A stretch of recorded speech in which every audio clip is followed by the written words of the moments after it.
I think the only reason this movie got made was maybe because Sonny Chiba wanted a paid vacation in Seoul and Bangkok with a detour in Hong Kong.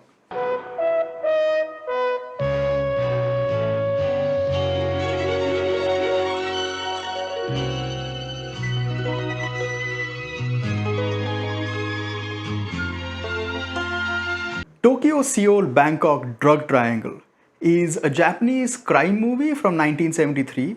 It stars an extremely tanned Sonny Chiba and Hiroki Matsukata and was directed by Sadao Nakajima. Alright, so plot wise, the movie starts off and there is this young Japanese couple who are on their honeymoon in Korea, and the man seems to be extremely nervous about something, and the next day they both are driving around and then they get pushed off a cliff and they both die.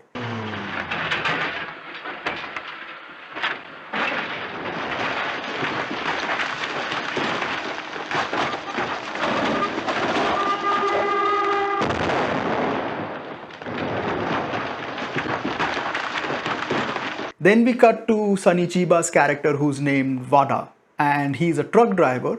Turns out that the woman who died was his sister. The man was naturally his brother-in-law, and he comes to Korea to sort of pick up their ashes, and then starts to investigate a little bit and figures out that maybe her husband, whose name was Yoshioka, was actually a drug mule.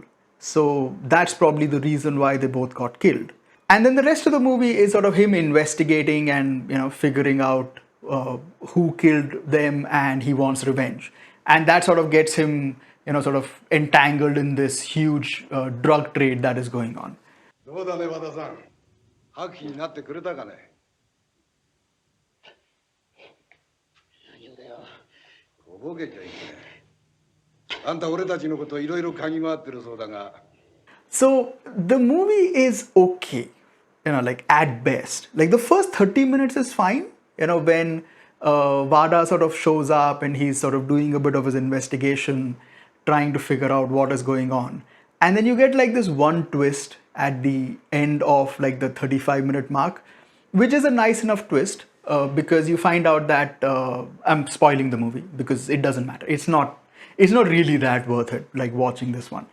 But anyway, so the twist is that he finds out that Yoshioka is still alive, and then Yoshioka sort of faked his death. Like he knew that he was going to get killed, so he put like a decoy in his car along with his wife, and they both got pushed off a cliff, so he survived. And so now Sonny Chiba sort of wants revenge, like he wants to kill Yoshioka because naturally he led to his sister's death.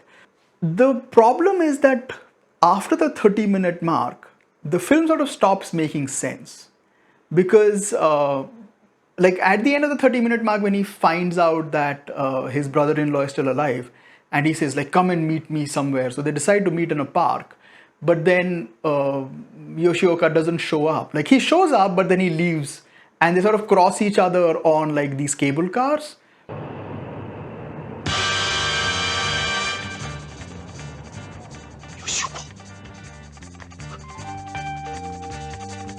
Yoshioka!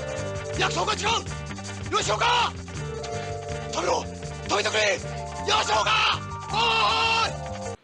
And then the next scene is Yoshioka ends up in Hong Kong, and then Wada also shows up in Hong Kong. And I'm just like, how did you know that he's going to Hong Kong? Because there is no explanation of that Yoshioka is going to Hong Kong. But then Wada shows up, and then he doesn't run into him in Hong Kong at all. Okay, and Yoshioka does like a drug deal over there.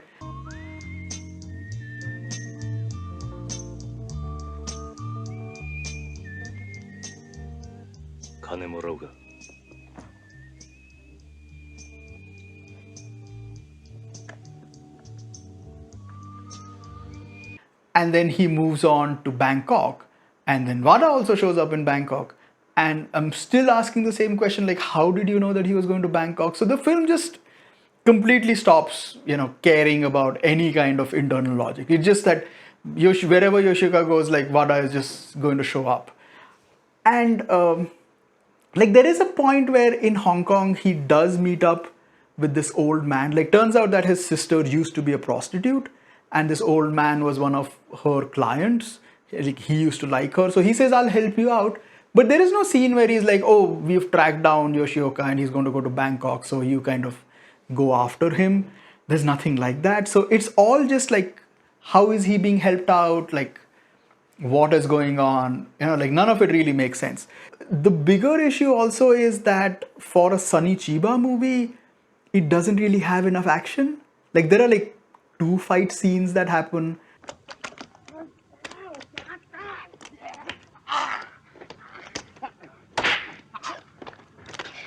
because sort of he's supposed to be like this truck driver. He doesn't have very good fighting skills, so he mostly gets the shit kicked out of him, which happens a lot in this movie. But there really isn't enough for you to go like, okay, like you're watching a Sunny Chiba movie, so there's going to be action, but there isn't enough action. The plot, once the main twist gets revealed at the 30-minute mark, then there is nothing to keep you interested. Like Yoshioka does explain what is going on, but even that doesn't make a lot of sense. So you kind of go like, what is Yoshioka's motivation in all of this? Like he says he's working for somebody, but they used him as a decoy, so now he's independent. It's like none of it really tracks.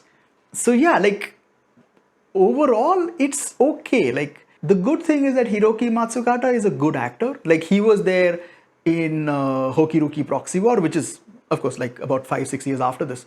But he's a good actor. So I think if the movie was just about him, it would have been more interesting. It was just about this drug mule who's gotten betrayed by his bosses, and he's trying to sort of make some money, and then disappear. Like that would have been an interesting movie, but the whole like Sunny Chiba angle is like meh, it doesn't really matter. So yeah, I mean, if you want to see a good, there are plenty of good Sunny Chiba movies. Like I mean, you can, if you just want to watch like fun movies, you can watch the Street Fighter trilogy. Like that is way better than this.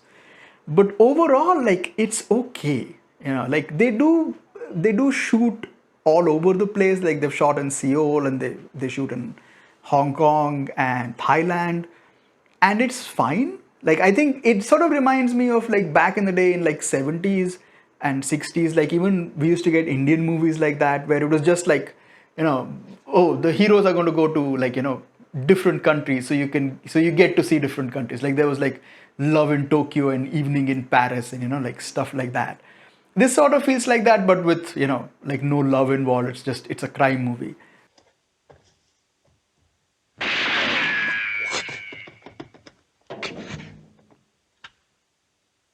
As I said, like recommendations, no, not really.